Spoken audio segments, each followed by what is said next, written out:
¿Se ve el Power? ¿Sí, hermanos? ¿Se ve? Si alguien me confirma. Y se ve, pastor. Sí, pastor. Genial, Yes. gracias. Vamos a entrar a lo que es la epístola a Tito. Esta carta que, si ustedes se dan cuenta, alteró el orden. Podían pensar, algunos de ustedes, oh, el pastor se saltó segunda de Timoteo. Pero lo que estoy haciendo es seguir el orden de escritura. Se entiende que segunda de Timoteo se escribió al final de estas tres cartas. Se dice que segunda de Timoteo fue la última carta que escribió el apóstol Pablo, estando encarcelado y muy cerca ya de su muerte. Tito es cercana al tiempo en que se escribió primera de Timoteo. ¿Ok? Entonces ese es el orden que opté para poder analizar estas tres cartas, conocidas como las cartas o epístolas pastorales. Si hablamos de Tito, vamos a hacer un repaso. A ver, hermanos, ustedes que ya leyeron las cartas y que respondieron un cuestionario, ¿qué podemos decir de Tito?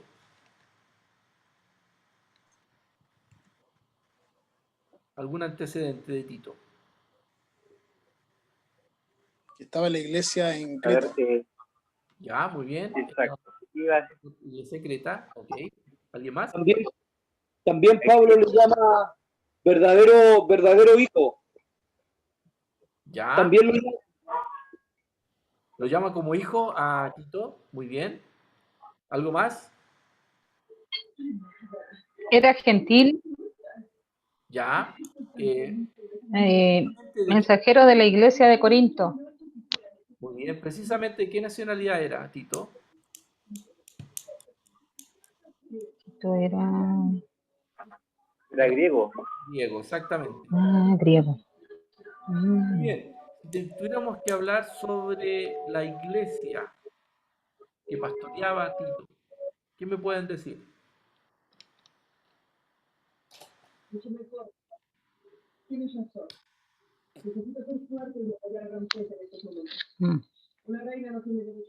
Vamos, hermanos. Pastor, Sí. que la iglesia era terrible. No. Ya. Es que dice en el versículo 12 que era su propio profeta, dijo, siempre mentiroso, malas bestias, glotones, ociosos. Entonces había harto problema. Ah, muy bien. Sí, Muchos contumaces. sí, en la iglesia que estaba ahí era difícil. Muy bien, no sé si hay alguna dato extra acerca de esta carta.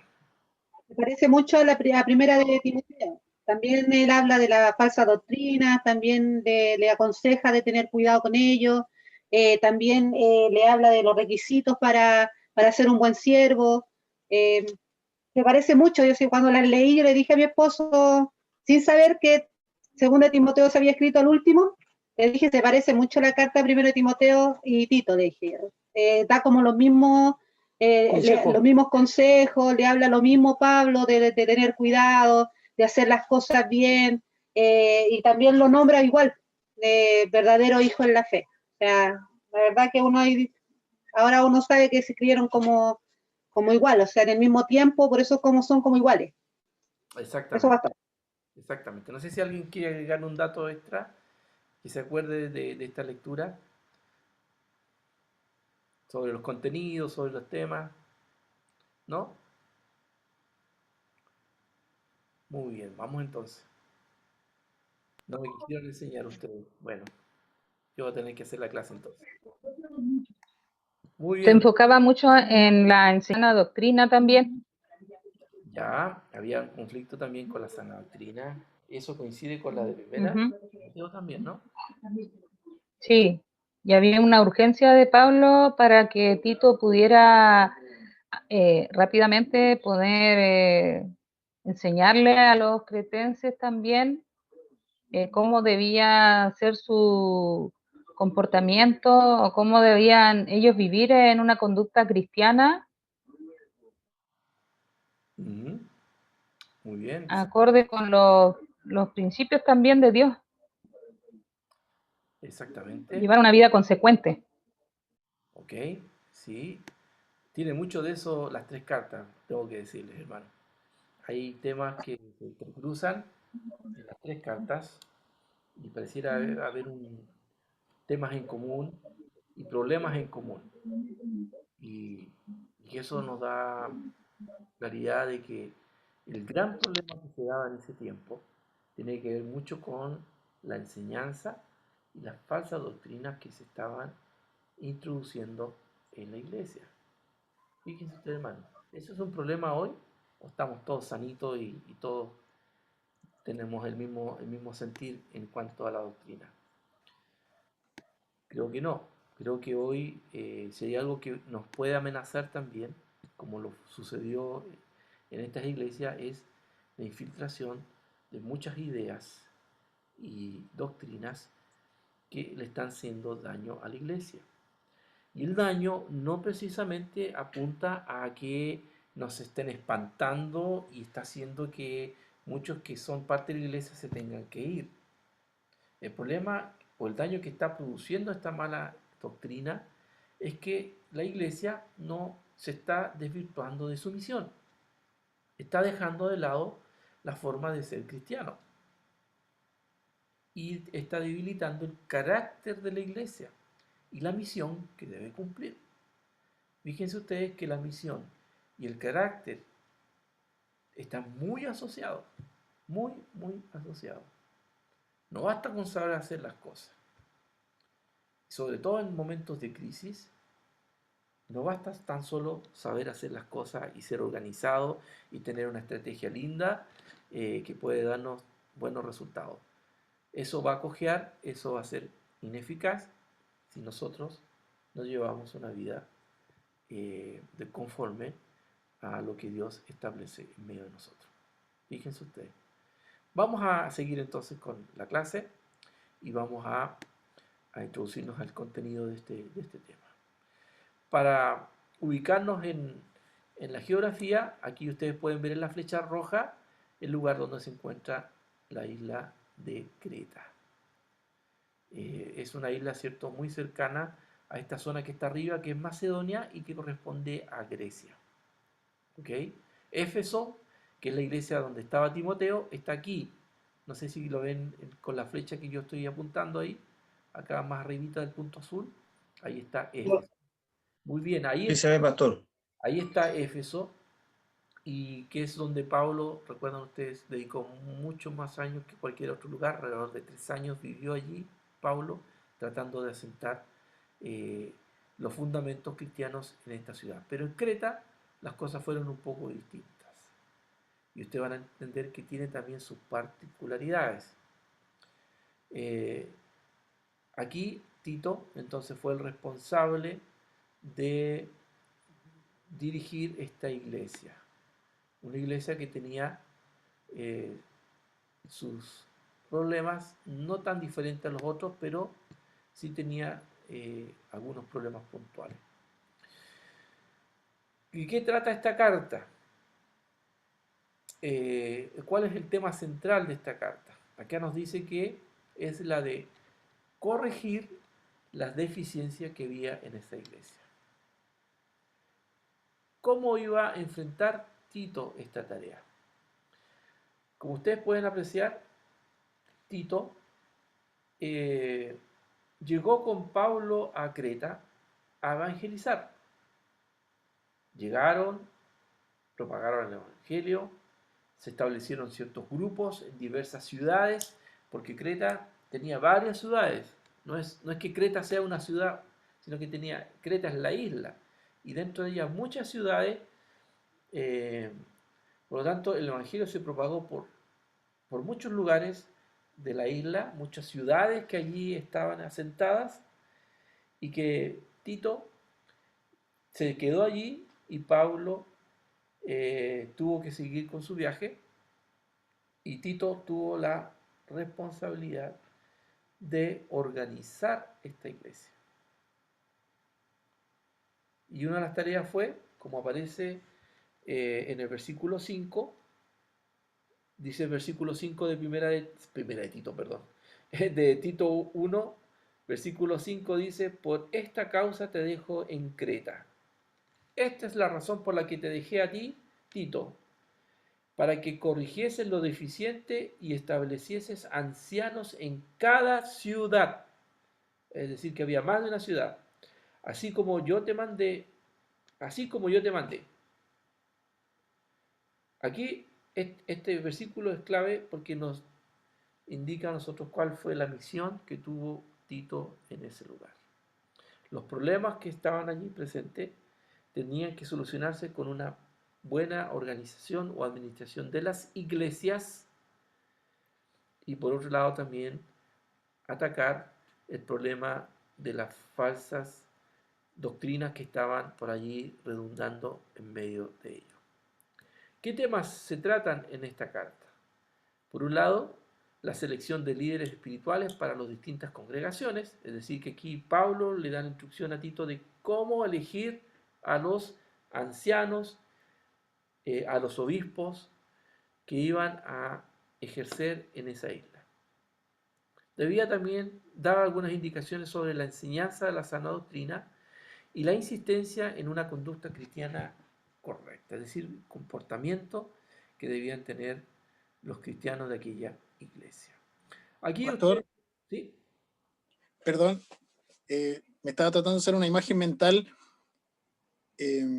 Timoteo se queda en Éfeso, ¿cierto? En la iglesia de Éfeso. Y ahí podríamos hablar que era una iglesia que estaba en Éfeso en la cual se quedó Timoteo, ¿cierto? No, en Éfeso había ¿Según lo que varias se entiende? congregaciones. Ya. Pero, y porque está tratando de hacer la diferencia con Tito, porque fue dejado en, se dice como la iglesia en Creta, pero si Creta tenía varias ciudades, como que no quedó en un lugar específico, como en todo Creta en el fondo, como Sí, organizador finalmente. claro, exactamente. Creta era mucho más que una ciudad como Éfeso. Éfeso era una ciudad grande, pero con muchas congregaciones a la vez. Y Creta, que era un territorio más amplio, con muchas ciudades, lo que hacía Pablo entonces fue visitar las ciudades y establecer congregaciones, grupos de creyentes que se reunían probablemente en casas y que allí profesaban la fe cristiana. Es decir, que la estrategia de Pablo era llegar, predicar el Evangelio, formar un grupo y después establecer un líder, ¿ya? Ancianos o pastores, como se le pueda llamar, y después establecer obispos que eran quienes velaban por el conjunto de iglesias que podía haber en ese lugar. El obispo viene a ser como un superintendente de distrito, ya que tenía esa labor de dirigir a quienes estaban a cargo de estos grupos o congregaciones de creyentes en distintos lugares. ¿Sí? ¿Está bien, Patricio? No sé si Sí, responde. es que me quedaba, perdón, pastor, que sea como tan No, por favor, no, insistente. está bien. Sí, es que solo me hacía la idea de por qué no le dio la misma instrucción, o sea, el cuidar la doctrina, eso es la base de las cartas, de ambas cartas, o de las tres cartas. ¿Sí? Pero no le dice, por ejemplo, a Timoteo como levanta líderes, como no es la misma instrucción de organizar o de coordinar que le da a Tito, por ejemplo. Claro, Como que me ahora que llama tú la atención. mencionas eso, ahora que tú mencionas esto último, sí había una diferencia en cuanto a la instalación de obispos y ancianos. Hay una diferencia entre la iglesia de Éfeso y la de Creta, porque la iglesia de Éfeso ya estaba más constituida, ya tenía obispos, ya tenía ancianos, no así Creta, que era una iglesia más nueva, más joven, y que se entiende, no había responsable o personas en estos cargos. Y la tarea de Tito era levantar recientemente a los ancianos y obispos que iban a ayudar a la iglesia en Creta. Esa es una gran diferencia Ah, que hay, ¿ya? Creta era una iglesia más joven, nueva, que, que también tuvo sus complicaciones que vamos a ir descubriendo, pero sí hay una diferencia entre ambas iglesias. Éfeso estaba mucho más constituida, más desarrollada, con más liderazgo, pero sí Pablo le dice a Tito que debía, ya sea en la extensión de la misma iglesia, procurar que siempre los nuevos líderes o los líderes que se establecieran cumplieran con esos requisitos establecidos y que cuidaran la sana doctrina. Pero Tito tuvo un trabajo mucho más duro porque tenía que partir de cero. Y eso explica por qué Tito se quedó allí y no Timoteo. Tito tenía más experiencia que Timoteo. Y Tito ya había tenido la experiencia de mediar en otras situaciones complejas, como lo que ocurrió en Corinto. Así que eso también significa de que Tito fue un personaje importante, efectivo, eficiente en lo que él hacía, un especialista en situaciones de conflicto, por decirlo de una manera. No así Timoteo, que ustedes se van a dar cuenta, Pablo lo arenga, lo anima a no mirar en menos tu juventud, ¿cierto? Que nada te menosprecien por ser joven, sino que cumple con tu ministerio. Por ahí algunos dicen que Timoteo era mucho más introvertido, más tímido, quizás no tenía el carácter de Pablo, y por ahí eso lo podía jugar en contra. Y Pablo lo que lo anima es a tener el valor y la autoridad que se le entregó para desarrollar su ministerio pastoral. Ahí hay ciertas diferencias. Muchas gracias. ¿Ok? Aquí, Pastor, ¿sí? pastor, si me permite, mire, aquí yo tengo mi Biblia, dice, la responsabilidad de Tito en Creta consistía en nombrar ancianos a fin de mantener la disciplina y una organización adecuada. Así que Pablo hizo una lista de los requisitos necesarios para los ancianos. La conducta de los ancianos en sus hogares reveló su aptitud para servir en la iglesia. La enseñanza en la iglesia tiene que adaptarse a diversos grupos. Los cristianos mayores deben enseñar y dar el ejemplo a los hombres y a las mujeres jóvenes.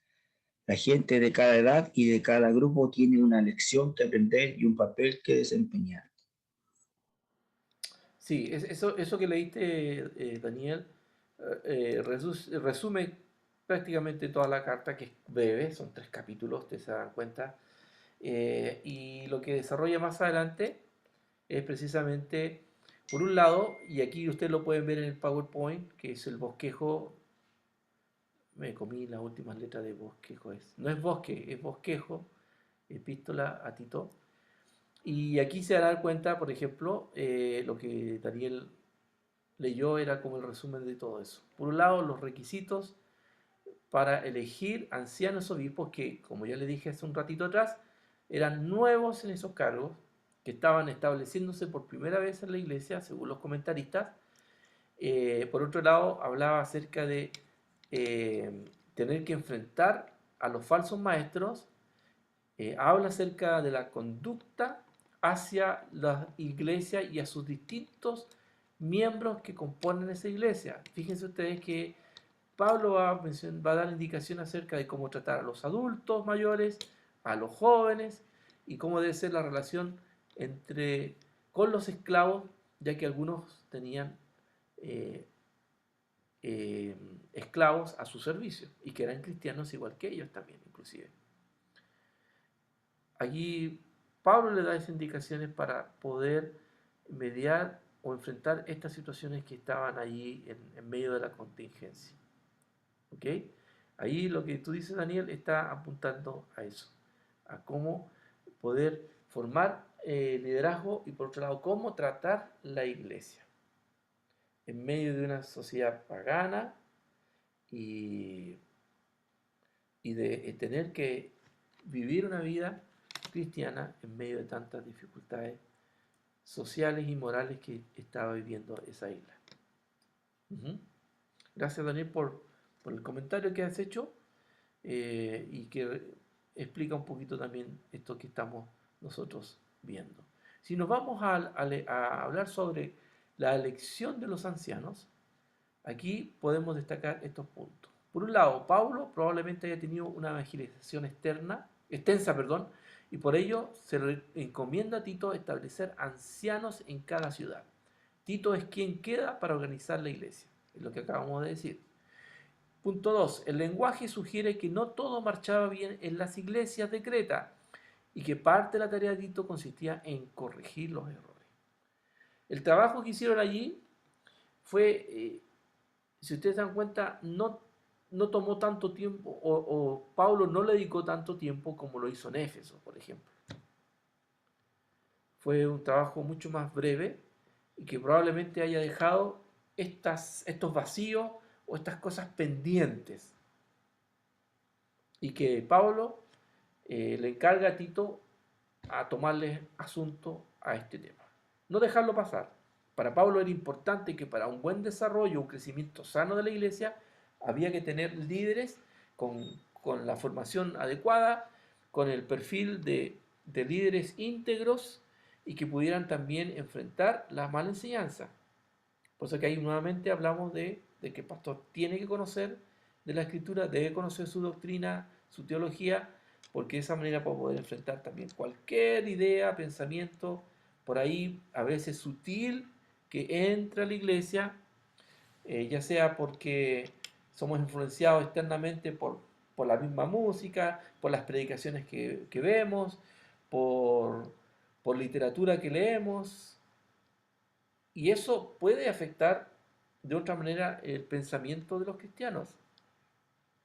No es que llegue alguien ahí vestido de oveja en medio nuestro, entre nosotros, como para enseñarnos falsa doctrina. Ojo, no nos equivoquemos, no pensemos que el enemigo va a tener que estar ahí con nosotros en la iglesia. No, los lobos vestidos de oveja están en las redes sociales, están en la televisión, están en la literatura. Ahí donde nosotros tenemos que, como pastores, darnos cuenta de que y observar muy bien cómo la iglesia se desarrolla. Eso es importante. Y hay gente que con alevosía trata de enseñar mala doctrina. Tercero, hay diferencia entre las instrucciones del apóstol registradas en 1 Timoteo y en la de Tito. La primera da por sentado la existencia de ancianos, lo que acabamos de decir hace rato. En cambio, Tito pide sean asignados por primera vez. Y por último, dice Lucas, cuenta cómo se constituían los ancianos en cada iglesia.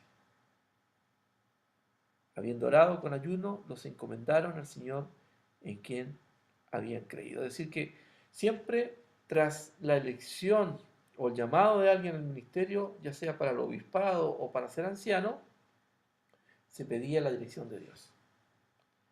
No era algo al azar, no era algo improvisado.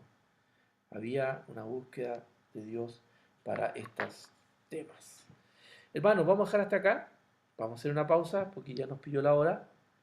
Y nos estamos viendo entonces en 20 minutos más, ¿les parece? Y retomamos la clase. ¿Ok, hermanos? Nos vemos un rato más. Hasta aquí.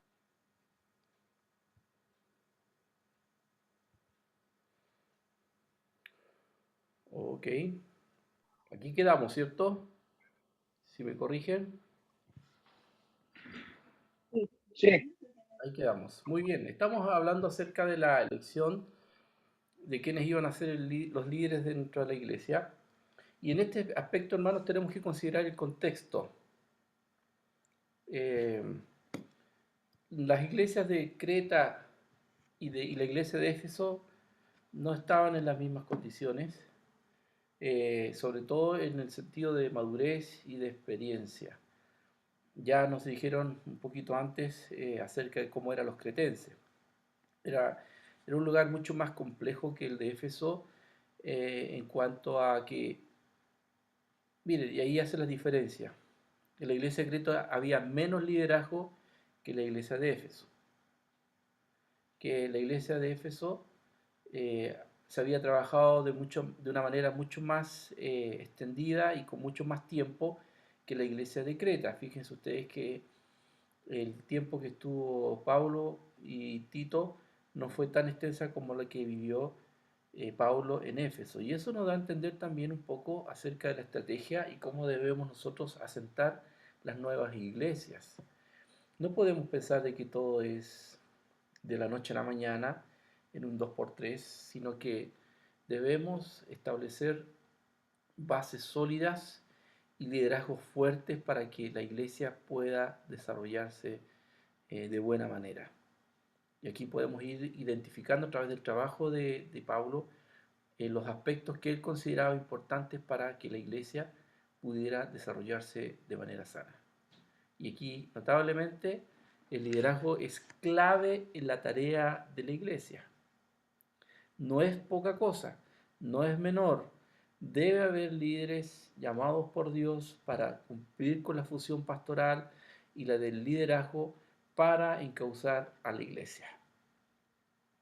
Y aquí vemos entonces cómo la elección de los ancianos es una tarea que Tito tuvo que comenzar a realizar, porque es lo que en todas las iglesias se hacía, buscar la dirección de Dios para encontrar el liderazgo. ¿Cuáles eran los requisitos de estos ancianos? Aquí se pueden englobar en 3 grupos.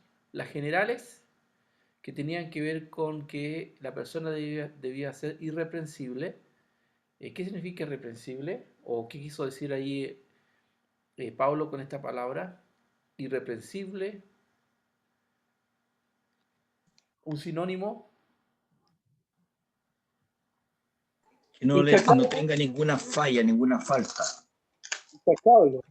Muy bien, muy bien. Impecable, intachable, sí. Intachable, Oh, que no tenga cierto cuestionamiento. Eso era importante entonces para quienes asumían el liderazgo de las iglesias y que no tuviesen ninguna acusación alguna, tanto en su vida familiar, personal y posición doctrinal. Esos son aspectos importantes, hermano. No los podemos dejar pasar.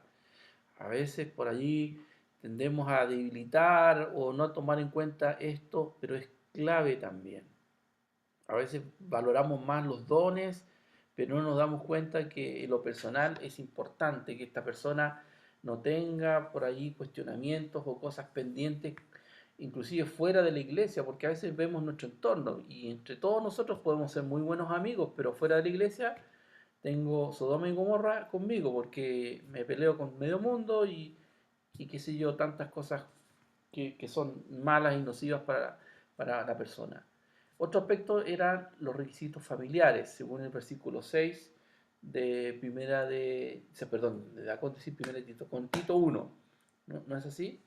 Irreprensibles, maridos de una sola mujer y que tenga hijos creyentes que no estén acusados de disolución ni de rebeldía. Aquí quizás a modo de paréntesis, los pastores y su relación con los hijos.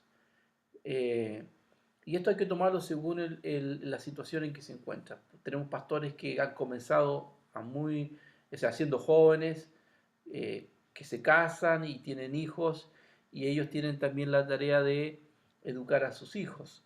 Pero no así algunos que han asumido el pastorado ya siendo mayores y teniendo hijos más grandes, donde la situación puede ser diferente en relación al primero, ya que han tenido hijos que ya tienen ciertos criterios y tienen independencia en cuanto a sus decisiones, y en esos casos no podríamos exigir ni demandar algo dada la circunstancia en que se tornó el llamado y el inicio de su ministerio. Pero lo importante entonces ahí es que sepamos también hacer la diferencia en las diferentes situaciones o casos que tengamos que ver, ¿ya? Ahora bien, el hijo de un pastor, y ni Dios quiera, falla delante de Dios, hay una responsabilidad personal en el mismo hijo, ¿no? Que a veces no podemos derivar al pastor porque no estamos en todo tiempo con ellos, ni sabemos lo que piensan, ni lo que hacen estando solos. Por lo tanto, eso también es un tema que debemos considerar, ¿no? A veces se emiten juicios donde claramente la responsabilidad no es única y exclusiva del pastor. Hay de responsabilidades personales y va a depender según la circunstancia. Pero si tenemos a nuestros hijos, sí vamos a tener la responsabilidad de educar a nuestros hijos también en el temor a Dios y de ser niños o hijos también que puedan seguir al Señor a través de nuestras vidas y también de nuestro testimonio. Y creo que en eso los pastores tenemos mucho más demanda, ¿cierto? Porque tenemos que ser consecuentes. Y no es lo mismo ver al pastor los domingos que ver al pastor todo el día y en todo momento en la casa, porque es el papá o la mamá y que son los ministros, ¿no?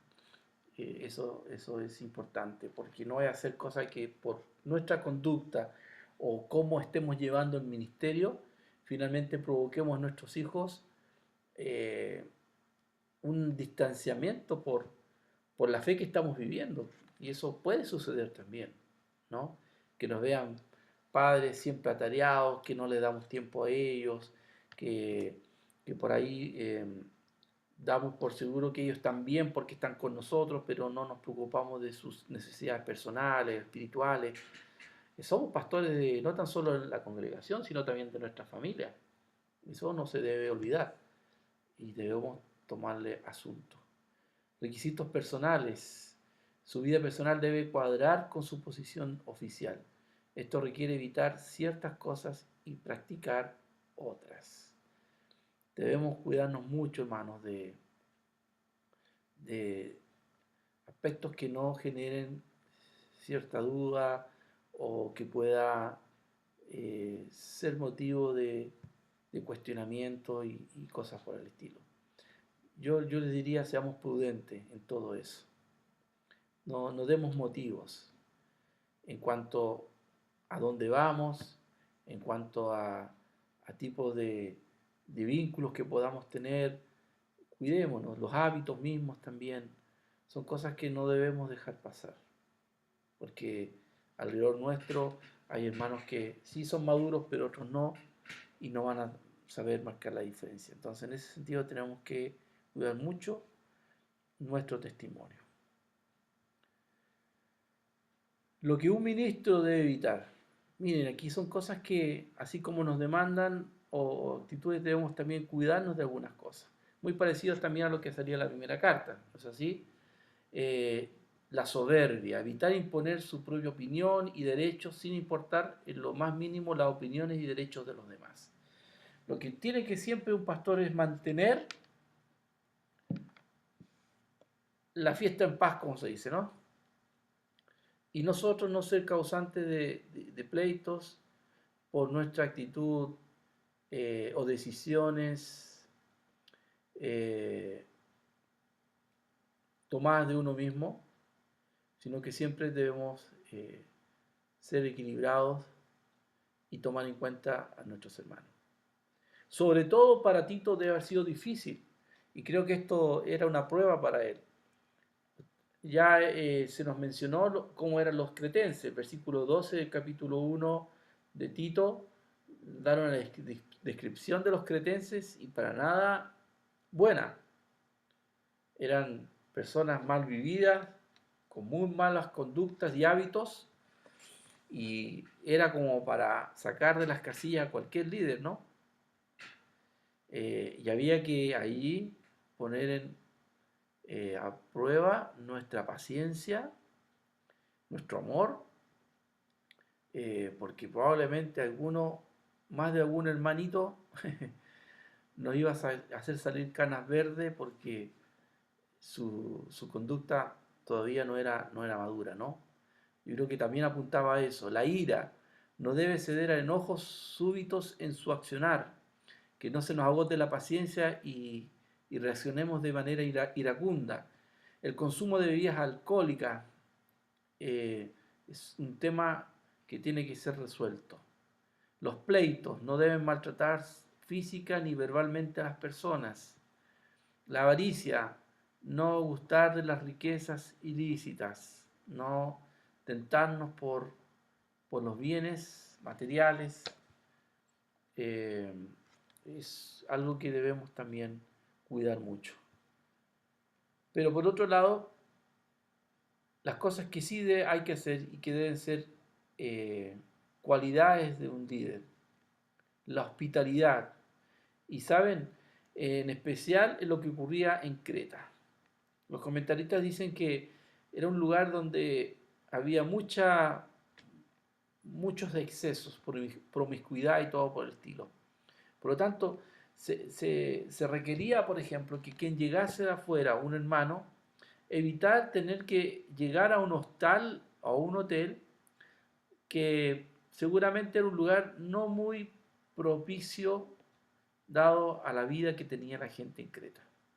Por lo tanto, lo recomendable era llevárselo a la casa y tenerlo allí bajo el resguardo, ¿cierto? Y evitar cualquier situación compleja. Era indispensable aquello de la hospitalidad.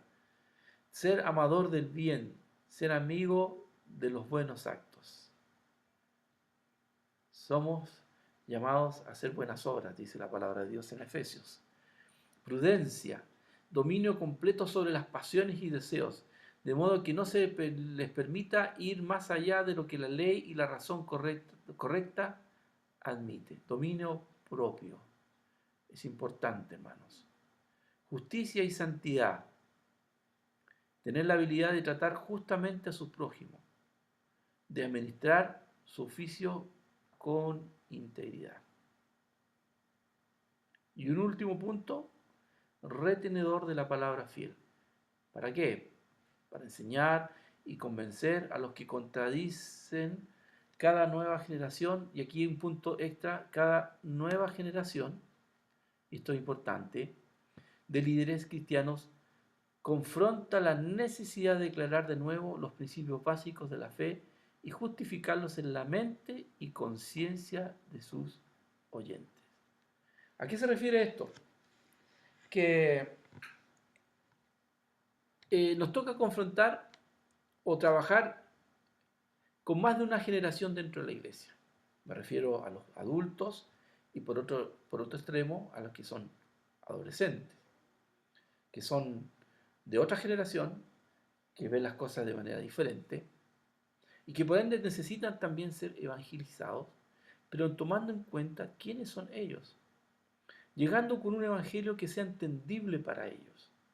Tenemos que entender de que quienes nos evangelizaron a nosotros y nos enseñaron de una manera el evangelio, no precisamente los mismos ejemplos o el método de enseñanza sea el efectivo para enseñarle a una generación nueva. No estoy hablando de cambiar el mensaje, no estoy hablando de cambiar la doctrina y su contenido, sino que en muchos casos los métodos y de cómo presentar el evangelio para esa generación que entiende las cosas con otro lenguaje, con otro tipo de motivaciones y de que toman otros aspectos como para considerar que algo es importante. No podemos separar esas brechas. Nosotros como líderes estamos desafiados a acercarnos tanto a la generación de los adultos como a la generación nueva. Porque a ellos también vamos a tener que pastorear, porque serán los que después de un par de años van a ser los adultos de la iglesia. Y nosotros, más que seguro, los vamos a tener que encontrar con dos generaciones. Si no adoptamos eso de ahora, vamos a tener un desfase generacional que nos va a hacer poco efectivo para llegar a la generación que está emergiendo, a la nueva, a la que también necesita de Dios, que también tiene los mismos problemas que han tenido o tuvimos nosotros, pero tomando en cuenta que ellos probablemente entiendan las cosas de manera diferente y porque su contexto es diferente. No podemos omitir aquello. Y ahí es donde está el desafío de ser creativos, de ser conocedores de esa nueva generación y entenderlos. Entenderlos para poder llegar con ese mensaje o esos principios de fe que sean claros para ellos. No asumamos de que todos creen en Dios y saben quién es Dios. Probablemente nosotros estamos en una generación donde aún sin ir a la iglesia, ya nuestros padres inculcaban la fe y el respeto a Dios. Pero eso hoy no necesariamente ocurre en todas las familias. Hay jóvenes, adolescentes, que no tienen idea quién es Dios. Entonces no demos por sentado de que ellos tienen que entregar su vida a Dios cuando no saben qué es lo que Dios, quién es Dios o qué tiene que ver Él con mi vida. En muchos casos tenemos que llegar a un evangelio prácticamente a una generación que no tiene ninguna noción clara de quién es Él.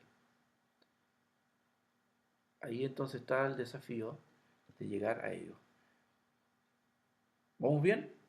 ¿Sí? Seguimos entonces.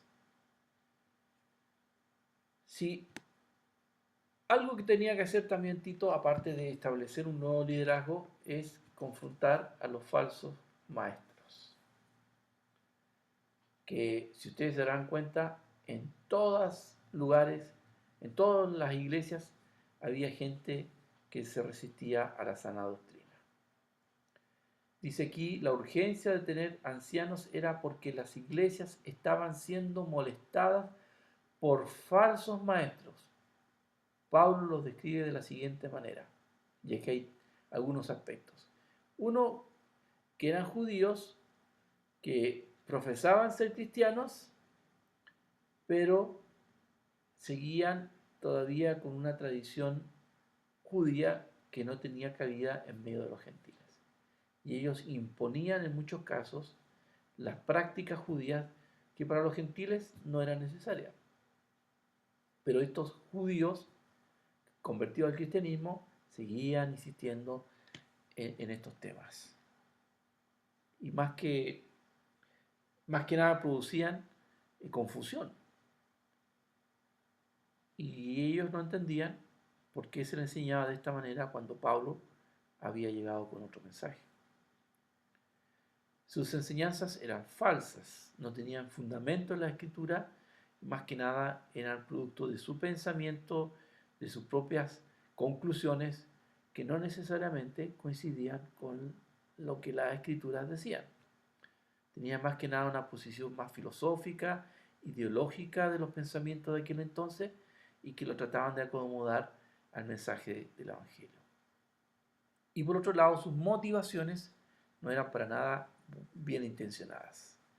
Lo que querían ellos era obtener beneficio propio, económico por un lado, y de producir en la iglesia una suerte de confusión en todo lo que estaba sucediendo. Fíjense ustedes que entonces una de las motivaciones fuertes de tener liderazgo es poder hacer frente a aquellos falsos maestros. Es decir, que era necesario que aquellos líderes conocieran las escrituras, conocieran sus fundamentos de fe, porque con ellos se tendrían que confrontar en muchos aspectos. Una comprensión, vuelvo a insistir, de la escritura para que nos permitan en muchos casos también de reeducar a aquellos que ya son cristianos, pero que por ahí han adoptado ciertos conocimientos o ideas y que uno tiene la necesidad de corregir y de aclarar. Pero cuando nosotros no entendemos muy bien nuestro concepto de fe, a veces no sabemos cómo argumentar las mismas dudas que hay en medio de nuestros hermanos.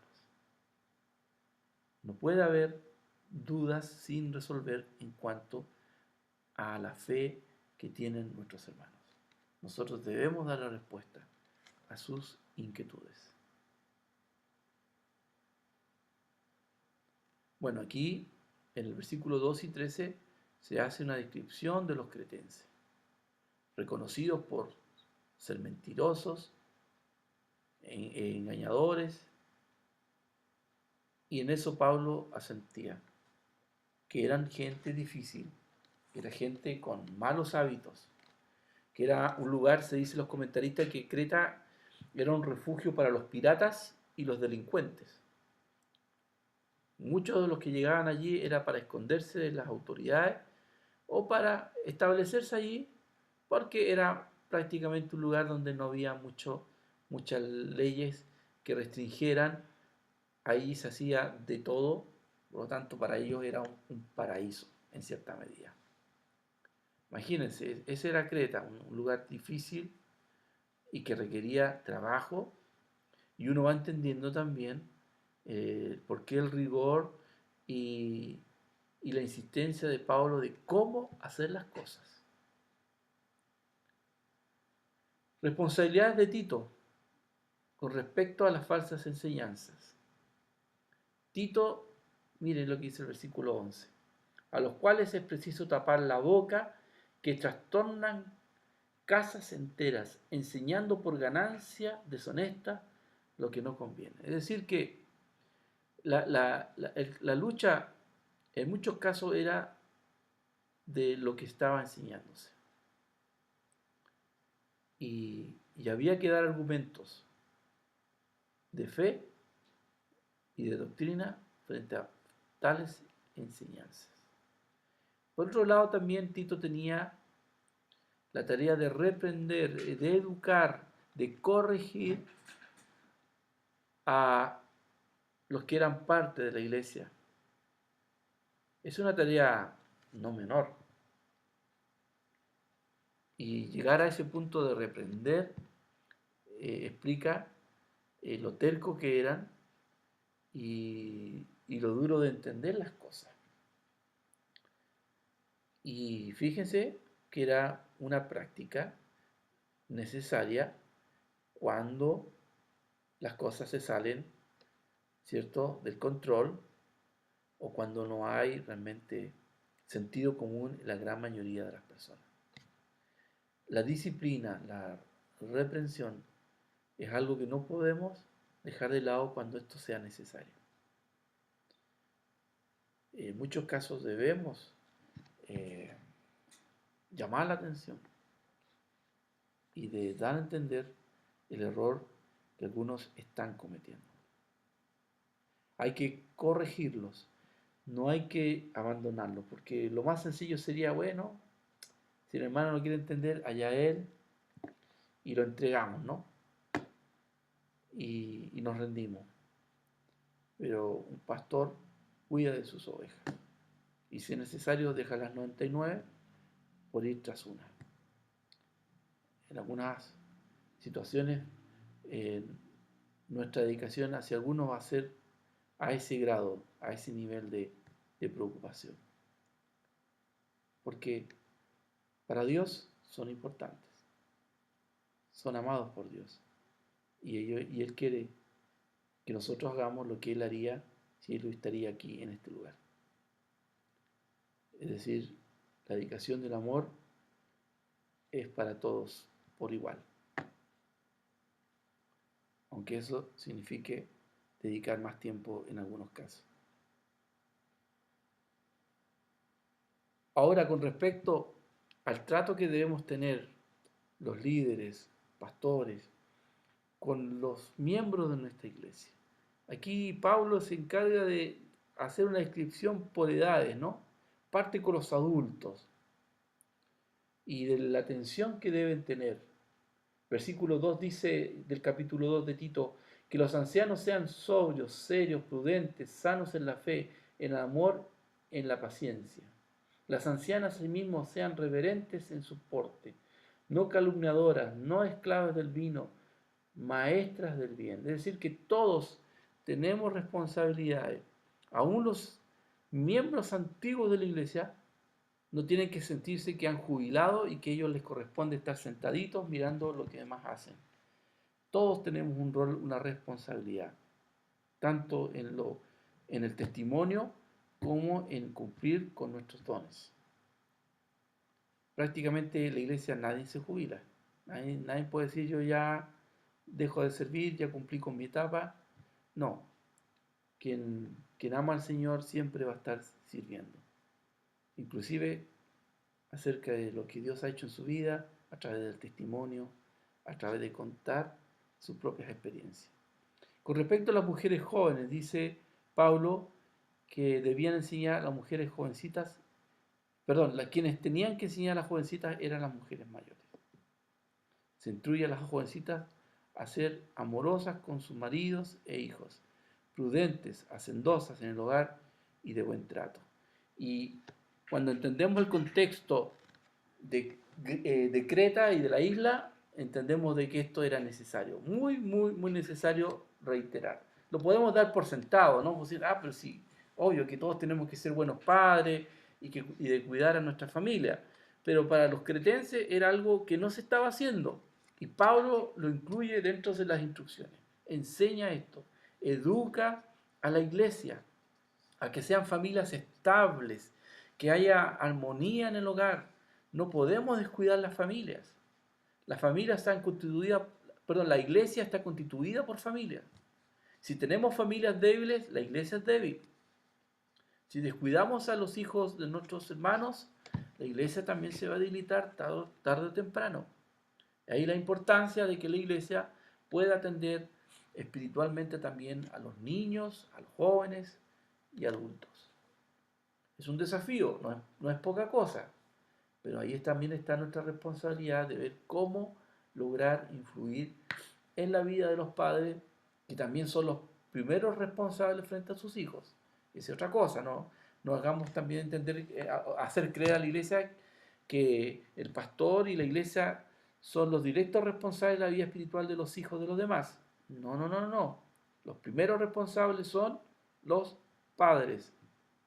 Pero nosotros como iglesia debemos generar las instancias para que ellos, si van a la iglesia, puedan también recibir palabra, puedan recibir educación y buenos ejemplos. ¿Algún comentario? ¿No? ¿Pregunta? Seguimos entonces. Con respecto a los varones jóvenes, Tito tenía la tarea de inculcar en los jóvenes la virtud de la prudencia por medio del ejemplo y la enseñanza. Es importante, hermanos, que la iglesia pueda ser un buen referente para sus jóvenes. Es penoso a veces ver que en algunas iglesias existe un divorcio entre los jóvenes y los demás miembros de la iglesia. A veces se cae en que los jóvenes prácticamente son una iglesia aparte. Espero que no sea así en sus realidades, pero no puede haber ese divorcio. El trabajo, por ejemplo, con los jóvenes debe ser acompañado con la labor que deben tener los padres. Lo recomendable es que un ministerio de jóvenes que trabaje con los adolescentes se logre esa alianza con los papás. No pensemos que el ministerio de jóvenes son los únicos responsables de aquellos jóvenes. ¿Saben por qué? Porque muchas veces el esfuerzo que hace el ministerio de jóvenes con los niños se destruye en la casa, cuando los papás no están en sintonía con el trabajo que hace la iglesia con sus jóvenes. ¿Me explico? Cuando no tenemos eso claro, a veces los papás de la iglesia no nos ayudan en el trabajo que hace la iglesia. Porque a veces pasa de que, por ejemplo, los papás castigan a los hijos no mandándolos a la iglesia. Y los privan, así como que, o puede ser lo contrario, que toman como un castigo ir a la iglesia. Es importante trabajar con los jóvenes. Es un desafío que hoy también debemos saber enfrentar. Fíjense ustedes que los jóvenes, un adolescente define a esa edad su fe y muchos otros aspectos. Por ejemplo, su sexualidad también se define a esa edad. Aunque sabemos que hay hombres y mujeres, pero su tendencia sexual se define en la adolescencia. Y cuando no son educados y no son llevados por el buen no le han entregado buenos ejemplos, es ahí donde ocurren estos problemas que lamentablemente a veces se ve porque no se cuidó esa edad, esa tendencia o la mala influencia que pueden ejercer otras personas sobre nuestros niños, nuestros hijos. Ahora, con respecto al trato con los esclavos, aquí Pablo trata de aclarar un poco este tema y la relación que había que tener entre el esclavo y sus amos. Aquí los ejemplos son, o los consejos son, no sean respondones, no hablar a espaldas de ellos y acatar las órdenes, esa instrucción para los esclavos, sin defraudar, no hacer robos en menor escala, práctica en la que podían caer por tener acceso a las posesiones del amo. Y la fidelidad en todo, es decir, la honestidad y la confianza, deben caracterizar al creyente en toda situación concebible en la vida. Debemos, ahora en este tiempo no podemos hablar de esclavitud, pero sí podemos hablar de relación empleador y empleado y de cómo nosotros debemos comportarnos frente a quienes son nuestros jefes o a quienes nosotros le trabajamos. Con el tiempo los principios cristianos desterraron de las normas sociales el concepto de esclavitud, pero no lo hicieron armando una revolución de violencia, lo hicieron cambiando la gente. Esto fue un proceso largo. Ustedes verán en la historia de que la esclavitud se abolió muchos años después, muchos años después. Hasta hoy todavía en algunos lugares existe la esclavitud, pero en la gran mayoría de los países civilizados esto ya no se practica, pero sí existe todavía, en menor escala, pero hay personas que están privadas de su libertad y que están sujetos a alguien y no pueden hacer lo que ellos quieren porque son esclavos de aquellas personas. Estamos hablando del trato de blanca, estamos hablando de niños que también son obligados a trabajar, a hacer trabajos forzosos, a tener que rendirle cuenta a otros y no pueden disponer libremente de su voluntad. Eso en algunas situaciones todavía se vive, pero es algo que por ahí tenemos que tener en cuenta. El capítulo 2 de Tito comienza a abordar algunos temas que son importantes, ¿no? Que tienen que ver con nuestra fe, con nuestras convicciones. El versículo 11 de Tito 2, si alguien lo puede leer, por favor.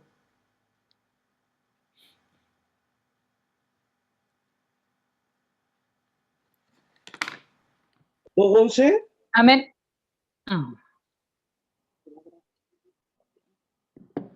¿Quién puede leer? ¿Qué dijo yo?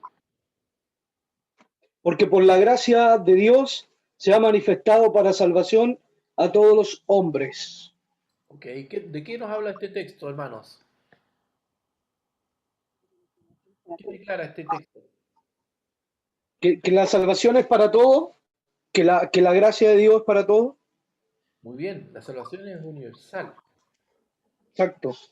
Que el amor de Dios está para todos, todos. Y lo dice enfáticamente Pablo aquí, porque por ahí algunos todavía seguían insistiendo en que la salvación se ganaba por obras, por méritos propios.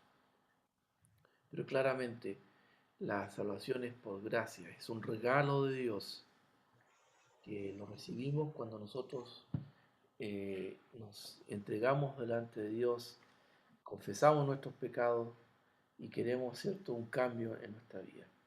Allí ese regalo nos es entregado y pasamos a ser hijos de Dios. Algo que lo obtuvimos gracias a la obra de Jesús en la cruz, porque Él pagó el precio por nosotros, Él se puso en nuestro lugar y nosotros ahora somos beneficiados de poder ser hijos de Dios sin tener que pasar por la muerte de cruz. Y eso es nada más ni nada menos que el amor de Dios hacia toda la humanidad. Eso lo manifiesta aquí Pablo y que lo establece a Tito, diciéndonos, tengamos en cuenta eso. El versículo 12 dice, enseñándoos que renunciando a la impiedad y a los deseos mundanos, vivamos en este siglo sobria, justa y piadosamente, aguardando la esperanza bienaventurada y la manifestación gloriosa de nuestro gran Dios y Salvador Jesucristo, quien se dio a sí mismo por nosotros para redimirnos de toda iniquidad y purificar para sí un pueblo propio, celoso de buenas obras. Habla de, por un lado, de la salvación por gracia universal, pero eso no nos libra de no hacer obras buenas.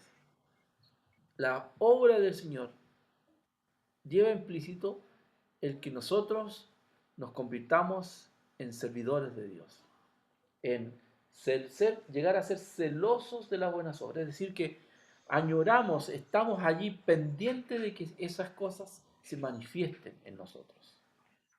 No puedo quedar allí inmune o insensible a hacer las cosas buenas que el Señor nos llama. No nos marginemos del servicio a Dios, que es lo que realmente cautiva hoy a este mundo. Hoy, ¿quién es bueno con las personas que no conoce? ¿Quién es hoy respetuoso de las demás personas?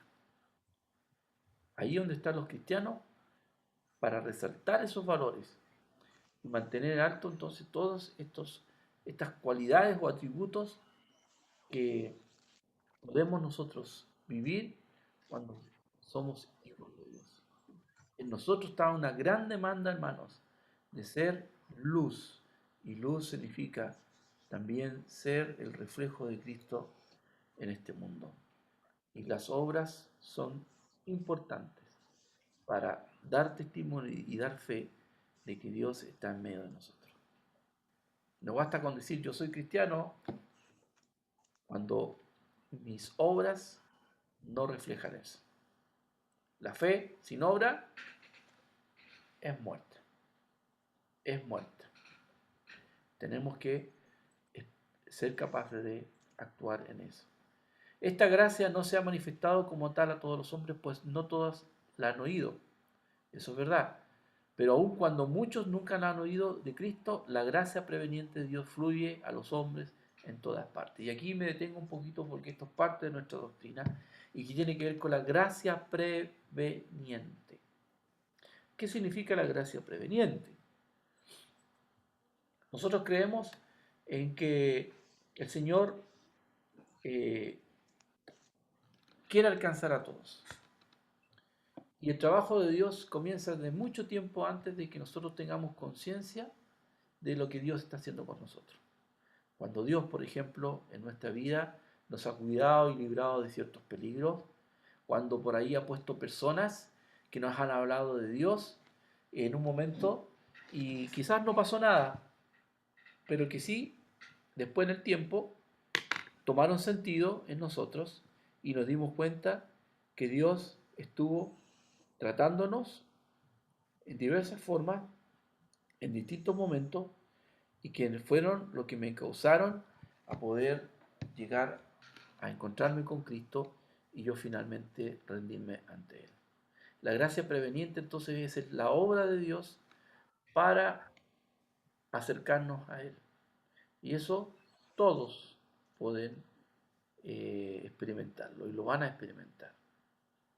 Pero la decisión está en cada persona de aceptar o no ese trabajo que Dios está haciendo en medio de nosotros.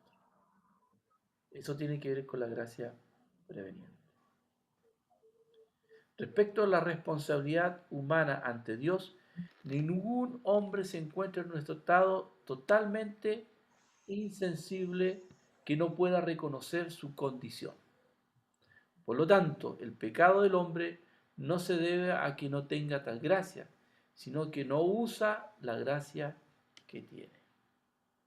¿Se entiende esto, hermanos? Nosotros creemos que el pecado que mora en el ser humano no es totalmente dañino, que nos restrinja nuestra voluntad. El calvinismo no lo cree así, porque ellos hablan de una depravación total, donde el hombre no tiene por sí mismo voluntad para escoger a Dios, sino que Dios es quien lo toma a uno y lo hace creer y lo hace tener fe. Y finalmente es adoptado por voluntad de Dios, pero nosotros no tenemos ninguna injerencia en ello. Cuando nuestra perspectiva teológica sobre la salvación nos habla entonces de que el Señor está orando en nosotros y que Él lo que espera es que nosotros podamos responder a esa invitación, a ese trato que Dios está teniendo con nosotros.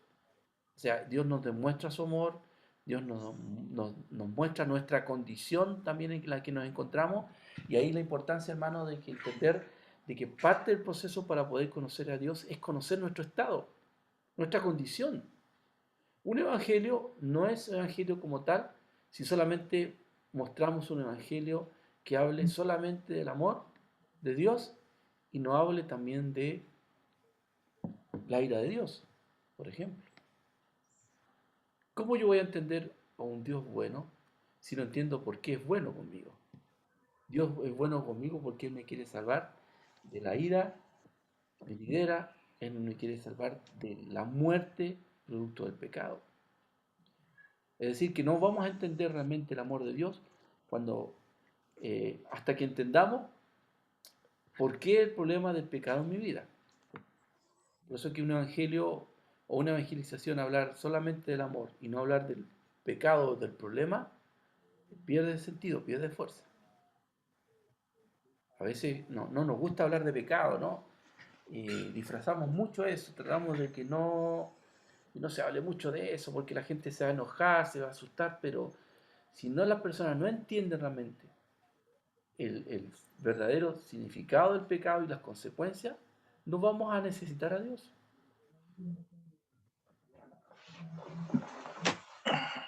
Tal cual, porque si no, me van a hablar de un Dios que me va a ayudar en lo que yo necesito, pero no de la necesidad, o sea, necesito en qué sentido para este mundo, pero no voy a entender por qué el Señor tiene que estar en mi vida, limpiar mi vida, y yo sé que el pecado que mora en mí me condena, entonces me convierto en un religioso y que tengo a Dios solamente para que me ayude y me asista en mis necesidades.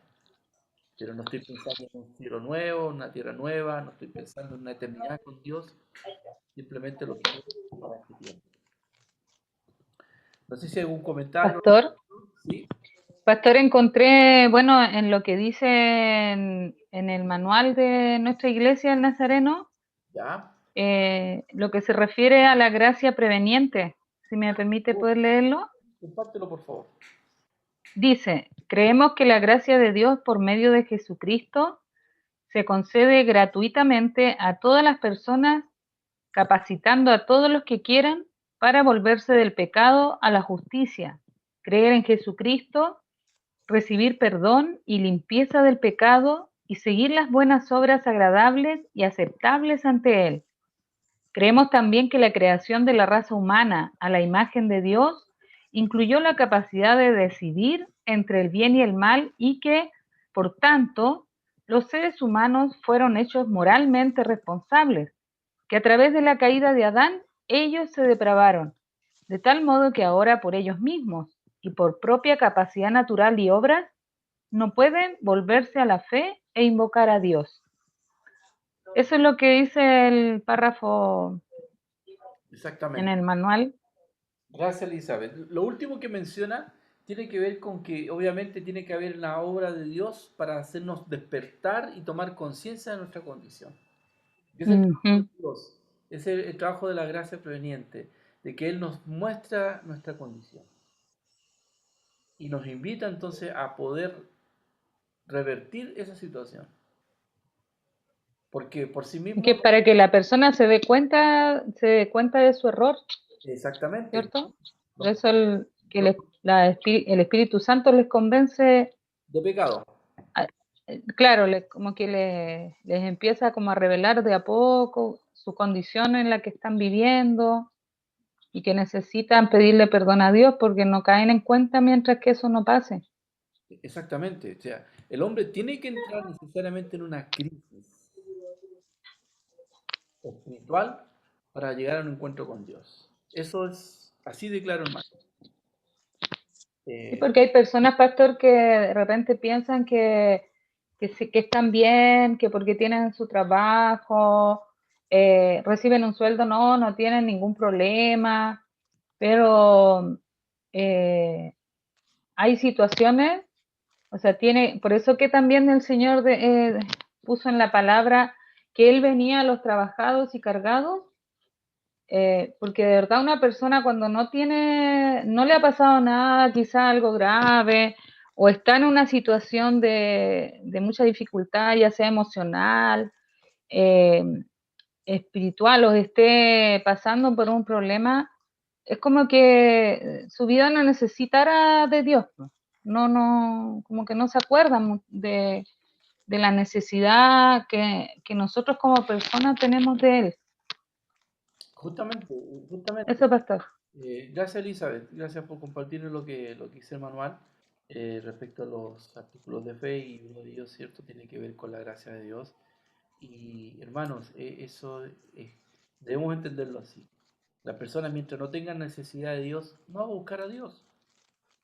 No sé que algunos, cuando le hablamos de Dios, dicen, no, gracias, no lo necesito, porque estoy bien. Claro, ellos bajo su concepto creen que teniendo lo material, teniendo buena salud, teniendo un buen trabajo y una linda familia, esto para recibir a Dios.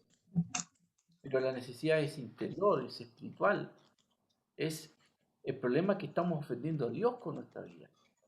Aunque tengamos una familia linda, que no se mete en problemas, pero ¿en qué le estamos fallando a Dios? Cuando no le estamos dando la gloria y la honra a Dios, cuando no estamos haciendo todo para Él, cuando realmente no estamos limpiando nuestras conciencias y nuestras manos de las obras que estamos haciendo.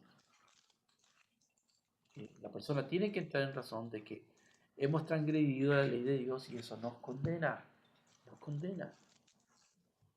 Y por la experiencia misma y lo que vemos, las personas no toman conciencia de eso hasta que tocan fondo, hasta que se confrontan a su limitada comprensión de la vida, cuando se ven eh, indefensos, débiles frente a situaciones que ellos no pueden controlar. Porque mientras tú controles tu vida, mientras tú tengas el dominio de tu vida misma, tú te vas a sentir Dios y no vas a querer tener a Dios.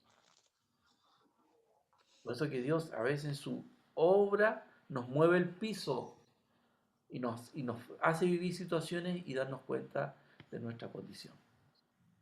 Algunos humildemente aceptan y se entregan su vida a Dios, pero nos faltan quienes su orgullo es mucho más fuerte y se resisten a cualquier tipo de ayuda, y menos el tener que reconciliarse con Dios. De ese grupo de personas va a haber muchos. Pero el mensaje de nosotros está en eso justamente. Reconcíliate con Dios. Ponte a cuentas con Dios. Si no, tu vida, por muy linda que sea aquí en este mundo, no te va a servir para lo que viene más adelante, que es la eternidad. Porque de eso también tenemos que hablar. A veces reducimos toda nuestra vida cristiana en este mundo terrenal. Oramos para que nos vaya bien aquí, tengamos salud, tengamos trabajo, tengamos linda familia, que estemos seguros. Pero ¿es todo esto en la vida? No. Estamos hoy preparándonos para vivir una eternidad. Estamos moldeando nuestra manera de vivir y de ser pensando en la eternidad. No caigamos en ese reduccionismo de vida enfocada solamente en esta vida terrenal. Sería un error garrafal, porque nuestra percepción de las cosas sería tan acotada que más nos preocuparíamos de estar bien aquí, que es lo que por ahí algunos aspiran, ¿no? De que todo esté bien aquí, que establezcamos un reino, prácticamente un gobierno terrenal, cuando eso se va a manifestar en un momento dado, pero probablemente nosotros ni siquiera estemos. El reino de Dios comienza en nuestras vidas y eso nos lleva entonces a adecuar nuestras vidas, nuestra mente, nuestra perspectiva de todo en base a la eternidad, no a esta vida terrenal. ¿Seguimos? Conducta hacia los inconversos. Capítulo 3 en adelante, ya el último capítulo de esta carta, habla sobre este tema. Nunca ha sido el propósito de Dios, dice el primer párrafo, aislar a los cristianos del mundo. Es más, Jesús cuando en oración pide al Padre, le dice al Padre de sus discípulos, no los quites de este mundo. Porque la iglesia, su pueblo, tiene una misión que cumplir. Somos sal y luz en medio de este mundo. Es decir, que nuestra vida de hijos de Dios está enfocada al servicio de Dios. Por lo tanto, después de haber discutido la conducta de los creyentes, debían observar entre sí. El apóstol pasó a indicarles cómo debían relacionarse con el mundo inconverso que los rodea. Con respecto a las autoridades, todo cristiano tiene el deber de cumplir con las obligaciones de la vida civil, sometiéndose a los gobernantes, siempre que no le ordenen violar su conciencia cristiana. Tito 3.1 dice, recuérdales que se sujeten a los gobernantes y autoridades y que obedezcan, ¿cierto?, lo que estén dispuestos a toda buena obra. Nosotros como pastores debemos instar a la iglesia a ser buenos ciudadanos, cumplir con las leyes civiles que hacen bien para la sociedad. Ante la sociedad en general, dice, el deber debe ser servicial. Todo creyente debe ser servicial. Debe ser cuidadoso en lo que dice, que no ofenda con sus dichos, absteniéndose de difamar a nadie. Hermanos, cuidémonos de lo que decimos y de lo que opinamos muchas veces. Hoy tenemos más tribuna que nunca sobre lo que podemos pensar. Y las redes no son para transmitir o destacar únicamente lo malo. Sé que nuestra sociedad hoy por hoy está en crisis. Y hay mucha gente ya que está encargada de destacar las cosas malas de este mundo. Nosotros como cristianos evangelicemos las redes y llevemos esperanza mostrando un Cristo real, un Cristo en quien podemos confiar. No confiamos en las autoridades, no confiamos ni en las leyes, no confiamos ni en quién es nuestro vecino. Entonces, si no confiamos en nadie, ¿qué nos espera? Tenemos que aprender a confiar, a amar, a mirar a la gente distinto. Y eso lo hace Dios en nuestras vidas. Lo que el mundo necesita es a Dios, no una constitución nueva. Porque a lo mejor va a ser peor que la anterior. No hay ninguna garantía. Pero Cristo ya tiene una ley puesta en nuestras conciencias, en nuestros corazones. Y vamos a saber qué es lo que es bueno y qué es lo que es malo. El problema está en que no nos acatamos a esa ley de Dios, a la ley divina. Queremos vivir sin Dios. Y eso, mientras la mayoría de la gente no cree en Dios, no quiero ser aguafiesta, pero no podemos esperar muchas cosas buenas cuando la mayoría de la sociedad chilena no cree en Dios. O cree en un Dios, pero que no es el Dios de la Biblia. Porque hoy también vemos por ahí algunos casos de de gente que dice creer en Dios, pero apoya la violencia, el fin justifica los medios, con tal de imponer algunas cosas, por más buenas que sean, pero no es el método que el Señor nos enseñó. Un cristiano debe ser pacífico. Pleitos y conciencia figuran entre las obras de la carne. Gálatas 5, 19 al 21. Por el contrario, parte del fruto del Espíritu es la paz. Debemos ser amables, que sea suave con la conversación y el trato, templar la justicia con misericordia. Si bien es cierto, nosotros tenemos que ser personas de rectitud, que haya también misericordia en todo esto. No andemos ahí con el hacha queriendo cortar cabezas, cuando en nosotros también debe haber misericordia también. Misericordia quiero, dice el Señor. Transformados por la gracia.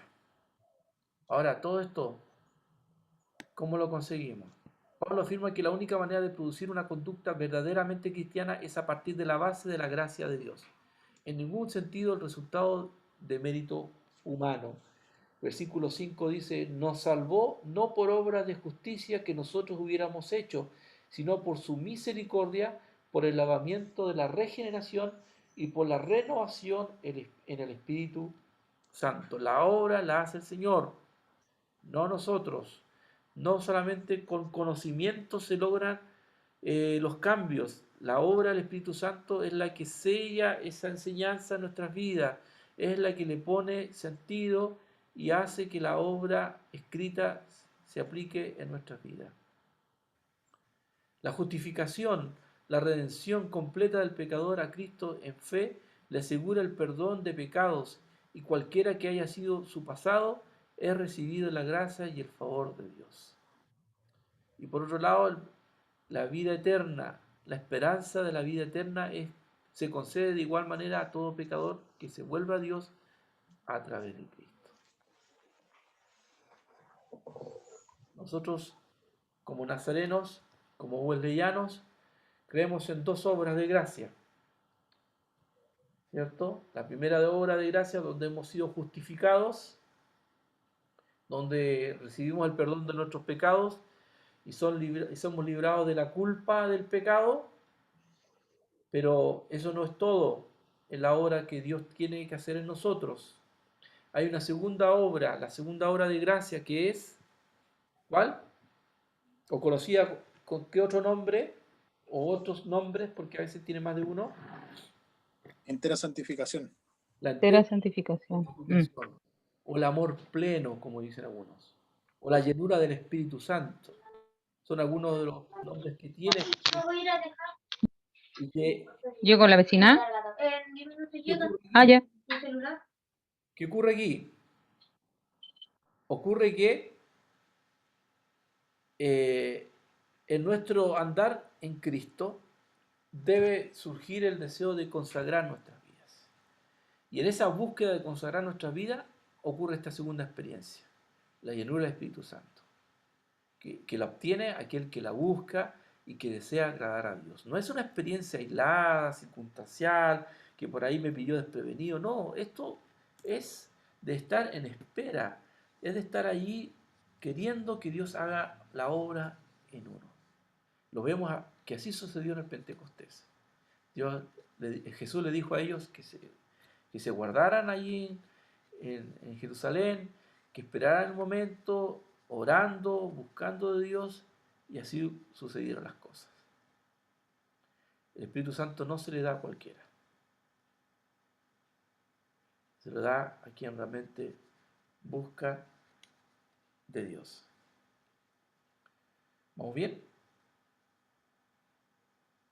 Estamos ya llegando al final de esta carta. Disculpen que me haya pasado un poquito. ¿O estamos bien? Creo que sí, estamos bien. Esta era la última lámina. Y que ustedes pueden notar, hermanos, habla acerca de verdades profundas y que tienen que ver con la obra de Dios en nuestras vidas. Nos recuerda una vez más Pablo que la obra la hace el Señor en nuestras vidas para que podamos ser transformados.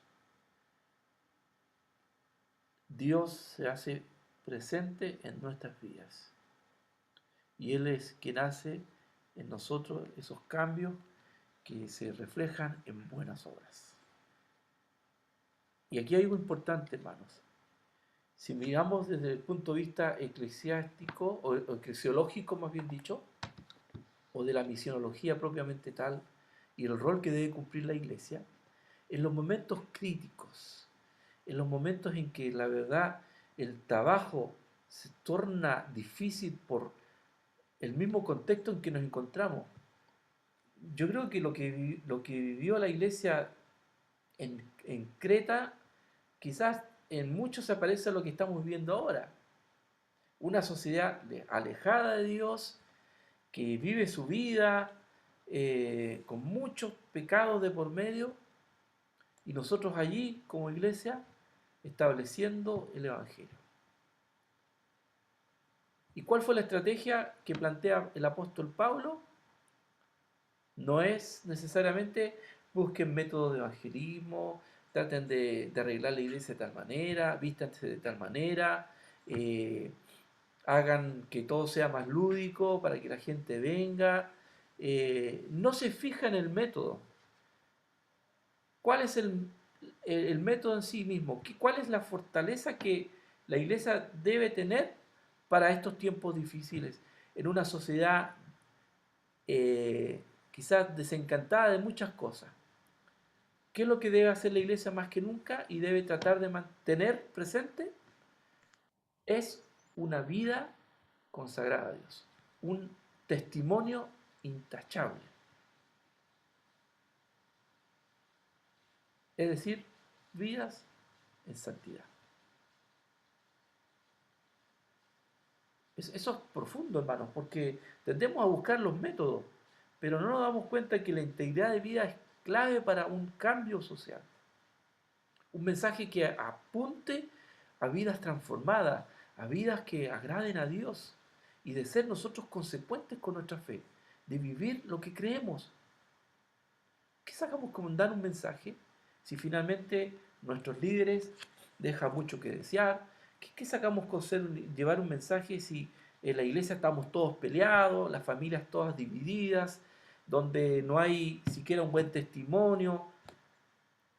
Echa abajo toda pretensión de alcanzar este mundo. Es decir, que nosotros como iglesia, hermanos, más que nunca en este tiempo, iglesias que creemos en la santidad, que creemos en esa segunda obra de gracia, tenemos mucho, mucho que dar. Porque nosotros sí creemos en una transformación de vida.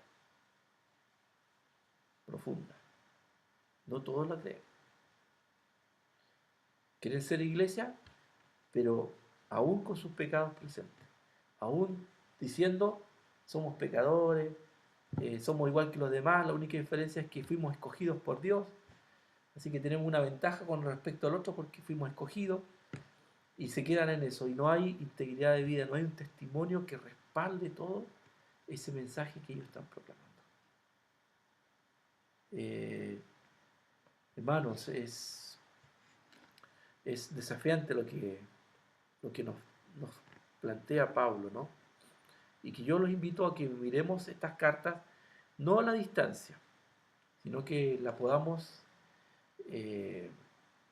ponerle en nuestro contexto. Y hay muchas cosas en común, si ustedes se dan cuenta. Doy la palabra, no sé si alguien quiere decir algo. Ya estamos terminando la clase de hoy, pero no sé, alguna reflexión, algún comentario, alguna pregunta.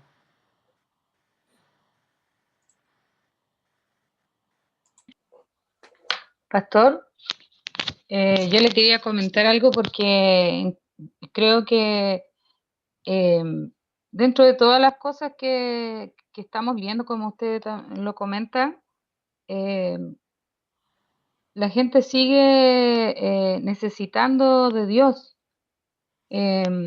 Hace como 5 días atrás me tocó ir al cementerio porque una mamita del kilómetro 19 estaba esperando un bebé de 8 meses y el bebé se ahorcó con el cordón en su guatita. Y bien joven ella. Y resulta de que llegamos allá y mi hermana Cintia, que trabaja en el hospital, me pidió porque ellos querían un pastor. Entonces tuve que ir yo.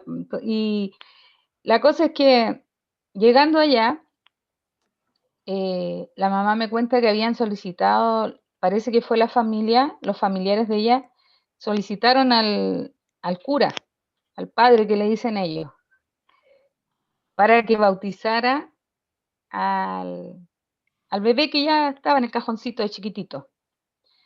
Y estaba muy como desesperado porque esperaban que viniera él y bueno, yo dije, a lo mejor me tengo que ir porque él ya le iba a hacer un responso. Entonces yo le pregunté a ella que si iban a hacer algo más o necesitaban que me quedara y si no para dejarlo. Me dijo que no me fuera. Y como el sacerdote no sube hasta donde entierran al cuerpo, sino que se queda abajo del cementerio en una especie de enramada, ahí hace el responso, bautizó, ahí le echó agua al cajón, hizo toda la ceremonia que hacen ellos. Y se fue y subimos. Y yo sentía en mi corazón que me quedara ahí, decía yo, para saber cómo hacen las cosas. Y pasa que ella tiene mucha necesidad de Dios, después que me ha llamado, me ha buscado, necesita venir a la iglesia, necesita que oren por ella.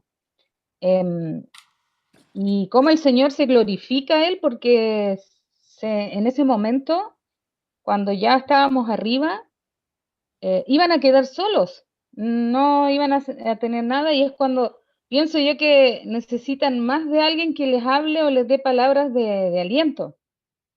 Y bueno, y el Señor me puso en ese momento para también poder hablarle a ellos y, y hablarles del Señor, de que ellos en Él pueden encontrar una esperanza y de que puedan ellos también eh, tener tener la paz que necesitan también en medio de estos tiempos.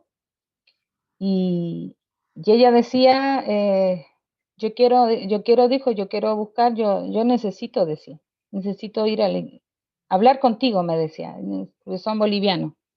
Necesito hablar contigo, me decía.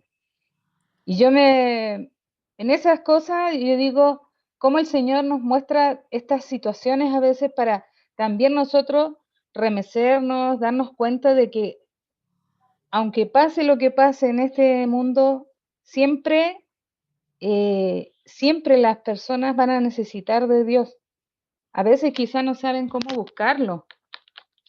Y como decía delante también que tiene que haber algo difícil que pase, no esperamos que pasen estas situaciones para que las personas puedan buscar a Dios, pero son situaciones que Dios usa también para aquellos que necesitan del Señor. Entonces digo, hay que seguir trabajando, hay que seguir hablando, buscando la forma de cómo llegar también a aquellas personas, porque hay mucha gente que necesita la paz que trae el Señor para sus vidas. Eso, pastor, quería comentarle como una experiencia. Elizabeth, sí, sin duda que son estos momentos críticos donde realmente nos preguntamos acerca de la vida, ¿no? Nuestro origen, nuestro propósito, nuestro destino. Son preguntas tan profundas que merecen respuesta y ahí estamos nosotros para, en ese momento, llegar con el mensaje y con la verdad de Cristo. Patricio, que habías levantado la mano. Sí, quería comentar un poco, o sea, de las últimas clases que hemos visto, algo que se me ha estado repitiendo un poco como en los pensamientos, un poco en la reflexión personal, y es el hecho de reconocer que estamos en un tiempo donde es súper difícil tener una posición neutra, donde el mundo quizá externo, político, el mundo social, las opiniones generales, hacen que sea súper difícil decir yo no me pronuncio. Y por muchas personas que aparecen en distintos medios, qué sé yo, pareciera como que es blanco-negro. Y quizás como la maldad en el mundo que se está como expandiendo cada vez más, hace que también nosotros nos tengamos que ver en la situación de tomar una posición firme, o al menos eso es lo que deberíamos tener, independiente de los tiempos, pero la iglesia necesita una posición firme. Y una posición firme enfocado a lo que le decía Pablo a Timoteo y a Tito, el hecho de poder cuidar la enseñanza básica del cristianismo, porque pareciera que corrientes políticas tuvieran como afinidad con nosotros como cristianos. Y se tiende mucho a confundir y se empiezan a mezclar las cosas. Pareciera que la iglesia termina apoyando ciertos sectores políticos porque supuestamente tienen más afinidad con nosotros y se genera una mezcla de enseñanzas, de criterios, donde algunos dicen que, no sé, porque el mundo socialista es muy apegado a la visión cristiana por su, entre comillas, defensa por los más necesitados, o visiones liberales, o visiones distintas. Y yo creo que a ratos me siento como Timoteo, como alguien que dice, oye, estoy recién empezando, tengo que defender una verdad que conozco, pero ni siquiera conozco tan bien porque estoy empezando mi vida de servicio y saber que uno tiene que tomar una posición, ser firme. Entonces, por muchas semanas me he sentido como Timoteo muchas veces, donde uno tiene que decir, mira, eso que tú crees o que yo mismo creo, hasta aquí, porque es como que empieza a ensuciar la escritura, empieza a ensuciar el mensaje puro del Evangelio y se empiezan a mezclar. Entonces, lo que quiero decir como en resumen es, qué importante poder ver, en mi caso, por lo menos en lo personal, ver a Timoteo y decir, pucha, que debió haber sido difícil confrontar el nivel de barbarie o el nivel de fuerza o de dureza que había en ese tiempo. Ahora es otro tipo de lucha, quizás no directamente en lo físico, pero el debate de las ideas es tan fuerte, es tan marcado, que cómo nosotros no vamos a tener una voz para decir, ¿sabes qué? Como permiso, o levantar la mano y decir, mira, también tenemos una voz en esto, el cristianismo no ha muerto, al contrario, pero quizá hemos estado muy en silencio por no tener esas bases o por sentirnos incapacitados muchas veces y no tener esas herramientas para decir, mira, ¿sabes qué? Hasta aquí está nuestros principios, de aquí para allá no tiene nada que ver con lo que nosotros profesamos o creemos. En las redes sociales, en las conversaciones con amigos.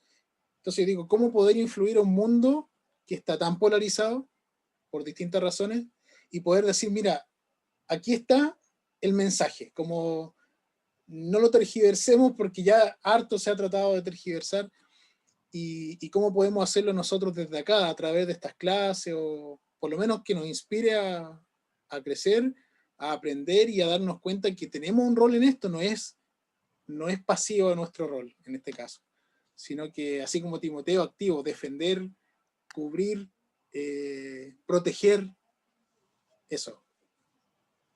Me alargué un poco, pero No, no, está bien. Creo me que emocioné. son temas que hoy estamos viviendo y que son parte de nuestra contingencia. No podemos tapar los ojos, o como los monitos, ¿no? Tapar los oídos, los ojos y la boca y pensar de que no está pasando nada, cuando nosotros somos parte de este mundo, en el sentido de que el Señor nos tiene aquí por un propósito y justamente nosotros presentar eh, la única gran respuesta a lo que el hombre busca. Yo creo que todas estas luchas que hoy vemos, luchas sociales, reivindicaciones, es porque el ser humano lleva implícito el deseo de estar bien. Y creen que yendo detrás de ese ideal o de ese pensamiento, van a encontrar la felicidad. Y con eso acarrean, obviamente, a todo el mundo pensando que ahí está todo, como quizás nosotros también, porque por ahí nos pueden criticar de que somos, ¿cierto? Ostentamos de ser la única gran verdad, y que para algunos eso es irritante, porque ¿quiénes son ustedes para creer que son la única verdad, ¿no? Hablando acerca del relativismo que hoy se plantea, ¿no? Que nada es absoluto, todo es relativo y va a depender mucho de las personas. Entonces, cuando tú relativizas todo, no hay una verdad absoluta. Y nos vemos enfrentados entonces a hablar de un evangelio que para ellos es violento, por el solo hecho de decir que somos la verdad, la única verdad. Entonces la gente eso le irrita y ya no, se bloquea a sí mismo pensando que no estamos haciendo bien. Creo que en ese sentido, pensando en todo lo que estamos estudiando hoy, hermano, tiene sentido el hecho de la vida y el testimonio que debemos vivir en las cosas que hacemos. Creo que más que nunca me doy cuenta de que hoy la gente ya se cansó mucho de escuchar teorías, ideologías y de mensajes. La gente quiere ver, quiere realmente encontrar algo diferente. Y que hoy lo que tenemos que hacer es actuar, es ser referentes de amor, de esperanza, de paz, de comprensión, de diálogo. Hoy ya no podemos ir de igual manera como lo hacen todos, al golpe, al conflicto. Creo que eso ya está muy desgastado y lo que pasa es que hoy todos quieren hablar, pero nadie quiere escuchar. Por lo tanto, creo que se hace necesario e imperativo que seamos una iglesia que actúe, que vaya a la acción, que vaya a ver las necesidades. Creo que hay muchas cosas pendientes en esta sociedad que nosotros podemos hacer. Y creo que de esa manera estamos transmitiendo el amor de Dios y implícitamente el mensaje de Cristo.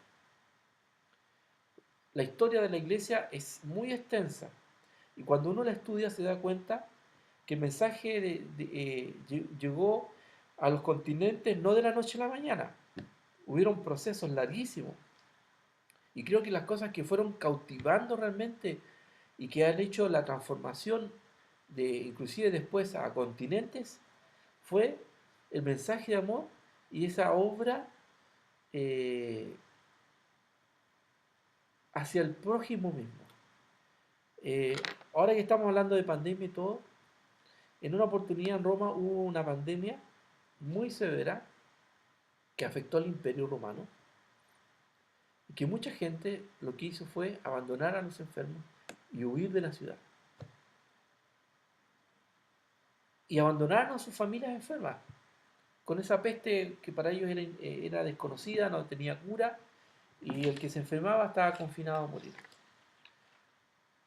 Y muchos huyeron de Roma,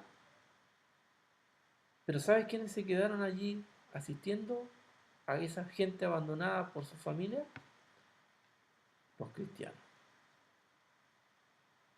Y ellos estuvieron allí asistiéndolos, ayudándoles, también pidiendo a Dios que hiciera la obra, pero haciendo un trabajo también humanitario de estar allí con el enfermo. Cosa que nadie hizo. Todos y la gran mayoría huyeron. Entonces cuando ya pasó el tiempo y retornaron, muchos se sorprendieron que encontraron a sus parientes que habían abandonado sanos y estaban vivos. ¿Gracias a qué? Al trabajo de esos cristianos que no nos abandonaron, se quedaron allí para acompañarles. Esas cosas son potentes. Y es más que 1000 discursos o sermones que podamos dar. Eso es lo que el mundo quiere ver. Una iglesia que esté con el que sufre, esté allí conteniendo, mientras los otros pelean y luchan por sus intereses, la iglesia que esté allí conteniendo y ayudando al que necesita ahora una ayuda, una mano amiga, alguien que esté dispuesto a escucharle. Y si bien es cierto no tenemos todos los recursos que quisiéramos, mira, oremos. Si nosotros creemos en un Dios grande y poderoso, oremos y pidamos a Dios que traiga bendición. toma más sentido entonces eso, hermano. Que hoy estemos allí, en la primera línea, pero no para tirar piedras, sino que para que podamos ayudar. Porque ya la violencia no es el camino, no es el discurso, porque nadie quiere escuchar. Yo puedo tener un discurso muy fundamentado, con muchos argumentos, pero nadie me va a escuchar. Nadie. Hoy la gente no quiere escuchar argumentos. Quiere imponer su verdad. Entonces, frente a ello, creo que nos queda eso. Vivir nuestra fe, amando al prójimo y siendo personas confiables. Ya la gente no tiene en qué confiar. Que llegue a la iglesia para confiar en nosotros, así como que pasó con Elizabeth, ¿cierto? Con la pastora, que finalmente la gente llega buscando ayuda porque ya no tiene a dónde. Que sea eso realmente, que podamos abrir las puertas para todos aquellos que van a llegar buscando a Dios y que en ninguna otra parte la han encontrado y que nos van a encontrar a nosotros. Eso, hermanos. No sé si alguien más quiere decir algo. Estamos ya cerrando esta clase. Nos hemos pasado más de la cuenta, pero creo que ha sido importante para que podamos reflexionar y ampliar todo esto y ponerlo en nuestro contexto. Hermanos, seguimos mañana a la misma hora y en el mismo canal. Y mañana vemos 2 de Timoteo y así terminamos. Mañana ustedes tienen que entregar la otra tarea. ¿Han leído? ¿Sí? Muy bien. Tienen que leerlo. Daniel dice que no. Van a tener que leer rapidito porque hay que entender la lectura. Por ahí quizás para alguien pueda resultar un poquito densa y asimilarla habrá que a lo mejor leerla un poquito más. Pero espero de ustedes un trabajo con conciencia, sigan las instrucciones del formato, del archivo adjunto, el primero, el que dice análisis crítico, informe de lectura, ese es el que me interesa. Y más que escribir el resumen, yo quiero que le dediquen más a su reflexión. El resumen puede ser un párrafo y lo demás lo desarrollen ustedes, dando su opinión, analizando su mirada sobre lo que la autora dice sobre el tema. Eso para mí vale, más que me den un resumen de los puntos que tratan. Quisiera leer sus reflexiones, sus apreciaciones. Muy bien, hermanos, nos vemos mañana entonces. ¿Qué tal si oramos y pedimos a Dios que nos guíe? Daniel, por favor, dirígenos en una oración. Bueno, Padre amado, que estás en el cielo, te alabamos, te bendecimos, Señor. Estamos concluyendo una vez más, Señor,